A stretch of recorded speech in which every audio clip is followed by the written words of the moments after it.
హల్లెలూయా! దేవునికి స్తోత్రం.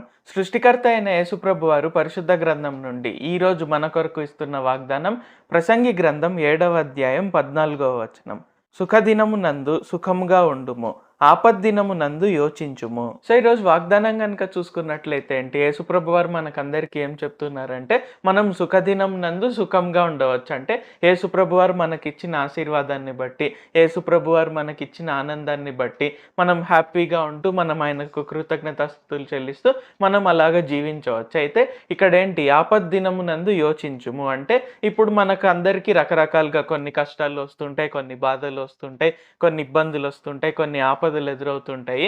అయితే ఇలాంటివన్నీ వచ్చినప్పుడు ఏంటంటే, యేసుప్రభు వారు మనకేం చెప్తున్నారంటే, యోచించుము అని చెప్తున్నారు. అంటే ఆలోచించాలన్నమాట. అంటే ఈ ఆపద ఎందుకొచ్చింది? ఈ ఇబ్బంది ఎందుకొచ్చింది? ఈ సమస్య ఎందుకొచ్చింది? ఈ వేదన ఎందుకొచ్చింది?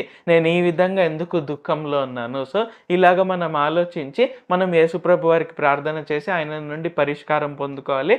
అండ్ ఆ సమస్య యొక్క వేరును మనం తెలుసుకోవాలన్నమాట. అంటే మనకు సామెతల్లోనే ఇంకొక వచనం ఉంటుందన్నమాట. ఏంటంటే, హేతువు లేని శాపము తగులకపోవును. అంటే మనకేదైనా కష్టం వచ్చిందంటే ఖచ్చితంగా రీజన్ ఉంటుంది. అంటే మనం ఏదో పాపం చేస్తేనే వస్తుందని కాదు. ఒక్కొక్కసారి ఏంటంటే, మనం మంచి చేసినా సరే మనకు ఒక్కొక్కసారి చెడు జరుగుతుందనమాట. సో, అలాగా ఏంటంటే మనం యేసుప్రభు వారి నుండి తెలుసుకోవాలి. సో, మనం ఆలోచించాలి. ఓకే, ఈ సమస్య ఎందుకు వచ్చింది?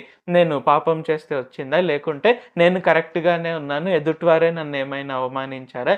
లేకుంటే ఎదుటివారే నాకేదైనా కష్టం పెట్టారా?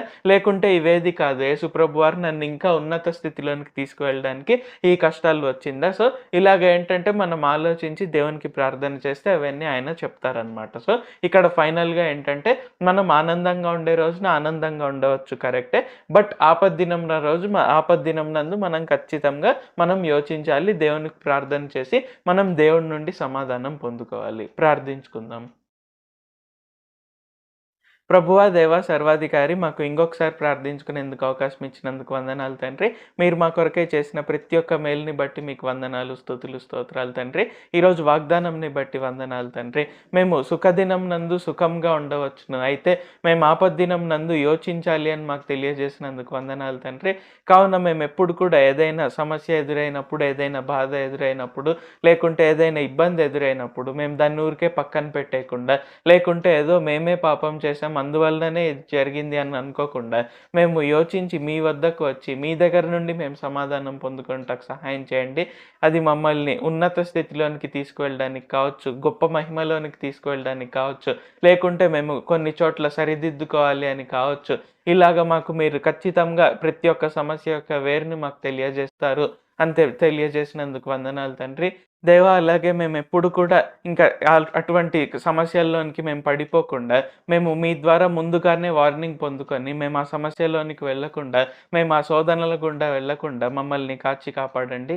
నజరేయుడైన సర్వశక్తిగల యేసుక్రీస్తు నామంలో ప్రార్థిస్తున్నాం తండ్రి. ఆమేన్. Thank you Jesus.